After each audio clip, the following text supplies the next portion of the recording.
కూడా నమస్కారం అండి. మన వెంకటేశ్వర గారి పొలం దగ్గర ఉన్నాం.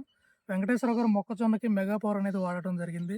దాని ఫలితం అనేది ఎట్లా అనిపించిందో ఒకసారి రైతు మాటలను తెలుసుకుందాం. నమస్కారం అండి వెంకటేశ్వరరావు గారు. మీరు మెగా పవర్ వాడారు కదా! మీకు మొక్కజొన్నకి ఏ విధంగా అనిపించింది? అసలు దీన్ని ఎప్పుడు ఏశారు? దీన్ని మొదటి కోటాలోనే వేసానండి. చాలా పనిచేసింది. గంటి కూడా లావుగా అయ్యింది. నాకు తెలవక ఏం చేయాలో కాంప్లెక్స్‌లోకి వెళ్ళి అడిగాను. ఇది ఎయమని బాగా పనిచేద్దని చెప్పారు. చెప్పేసరికి నేను అదే ఎత్తుకొచ్చి వాడానండి. నాకేం చూసి బాగుందంటున్నారు. నాకు కూడా ఆనందంగా ఉంది. మీ తోటి మీరందరూ రైతులు కూడా పొలం చూసారంటున్నారు గదా! ఆ! వాళ్ళేమని చెప్పారు మీతో? ఆళ్ళు కూడా ఇదే ఎత్తు, హ్మ్. ఇదే పని చేస్తుందని చెప్పారు. నేను కూడా ఇద్దరు ముగ్గురికి చెప్పా.